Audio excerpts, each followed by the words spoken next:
નમસ્કાર મિત્રો આપની સાથે હું છું પિનલગીરી ગોસ્વામી। આજની વિડીયોમાં વાત થશે આજે તારીખ 27 ડિસેમ્બરથી લઈને 10 જાન્યુઆરી સુધી ગુજરાતમાં કેવું રહેશે હવામાન। શું આવનારા દિવસોમાં આવી ઠંડી યથાવત રહેશે? શું આવનારા દિવસોમાં વરસાદ પડશે? શું છે ઉત્તર ભારતની પરિસ્થિતિ, મધ્ય ભારતની પરિસ્થિતિ કેવી છે અને દક્ષિણ ભારતમાં હજુ કેવું વાતાવરણ સર્જાઈ શકે છે, તમામ પ્રકારની માહિતી એક વિડીયોમાં આપી દઈશું। મિત્રો વાત કરીએ તો ગુજરાતમાં ઠંડીની આગાહીથી અત્યારે ગુજરાતના અનેક ભાગોમાં ન્યૂનતમ તાપમાન 10 ડિગ્રી કરતાં નીચે નોંધાયું છે, એટલે કે ગુજરાત હવે ઠંડુગાર બની ચૂક્યું છે। નલિયા સહિત ગુજરાતના અનેક વિસ્તારમાં ન્યૂનતમ તાપમાન 8 અથવા તો 9 ડિગ્રી કરતાં નીચે નોંધાઈ રહ્યું છે।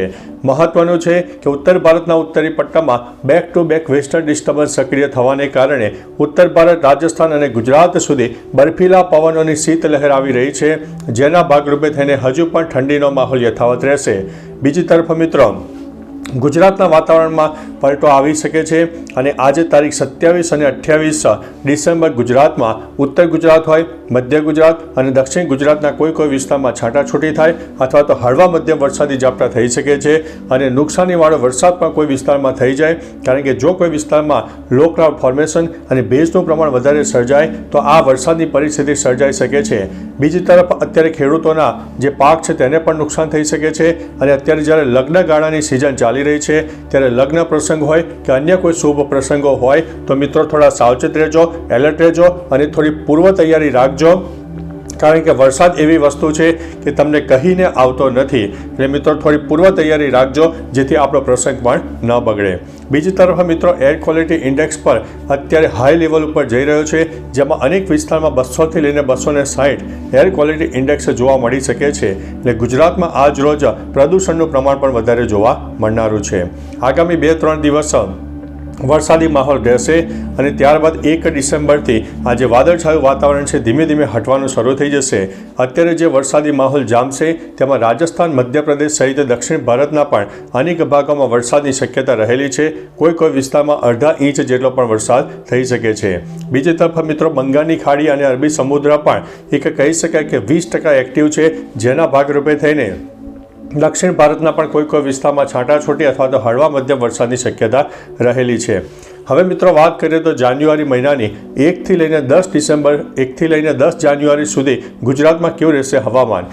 ગુજરાતમાં ઠંડીનો માહોલ જાન્યુઆરીના પ્રથમ 10 દિવસ દરમિયાન પણ યથાવત રહેશે। એમાં ખાસ કરીને વરસાદની વાત કરીએ તો 7થી લઈને 11 જાન્યુઆરીનું જે સેશન છે તેમાં રાજસ્થાનના પશ્ચિમ તરફના વિસ્તારો હોય, ઉત્તર ગુજરાતના પૂર્વ તરફના વિસ્તારો હોય, મધ્ય ગુજરાતના પૂર્વ તરફના વિસ્તારોમાં વાદળછાયું વાતાવરણ રહી શકે તેવી શક્યતા છે, કારણ કે એક નવી સિસ્ટમ વરસાદની સક્રિય થઈ રહી છે જે 7થી લઈને 11 જાન્યુઆરી સુધીમાં સક્રિય થાય તેવી સંભાવના હાલ દેખાઈ રહી છે। મિત્રો અવારનવાર સિસ્ટમમાં ઘણા બધા ચેન્જીસ આવતા જશે, એટલે આપણે જેમ જેમ દિવસો નજીક આવશે તમને ચિત્ર વધારે સ્પષ્ટ થશે તો તમને તમામ પ્રકારની માહિતી આપી દઈશું। આ એક આંશિક અહેવાલ ગણીને ચાલવો અને આ આગાહી અત્યારે ફક્ત 5થી 10% ગણીને ચાલવી, કારણ કે સિસ્ટમમાં ઘણા બધા ફેરફાર થતા હોય છે, જેમાં પવનને આધારે, ભેજના પ્રમાણને આધારે, લો ક્લાઉડ ફોર્મેશનના આધારે આ આગાહીઓ થતી હોય છે, એટલે તેની અંદર પણ ચેન્જીસ આવશે, પરંતુ એક રાઉન્ડ ફિગર આગાહી તમને જણાવી દીધી છે, એટલે થોડા સાવચેત રહેજો, એલર્ટ રહેજો। બાકી મિત્રો હવે ગુજરાતના અનેક ભાગોમાં કોઈ વિસ્તારમાં તો ધુમ્મસનું પ્રમાણ વધારે જોવા મળે, જેમાં વિઝિબિલિટી 0 થઈ જાય તેવી શક્યતા છે અને ધુમ્મસ સાથે ભેજનું પ્રમાણ વધારે સર્જાય, જેના કારણે તબિયત બગડવાના ચાન્સીસ વધારે રહેશે, એટલે કે શરીરમાં જે કહી શકાય કે નાદુરસ્ત તબિયત પણ થઈ શકે તેવી સંભાવના દેખાઈ રહી છે। બાકી મિત્રો તમારા વિસ્તારમાં કેવું વાતાવરણ છે? ઠંડી હોય, ગરમી હોય, ધુમ્મસ હોય, ઝાકળ વર્ષા હોય, વરસાદ હોય, વાદળછાયું વાતાવરણ હોય, તમામ પ્રકારની માહિતી વિસ્તારો સાથે નીચે કમેન્ટમાં આપજો, જેથી અન્ય મિત્રો પણ જાણી શકે। તો ચાલો મિત્રો ફરીથી હવામાનની લેટેસ્ટ માહિતી લઈને મળતા રહીશું, ત્યાં સુધી અમને રજા આપશો। નમસ્તે।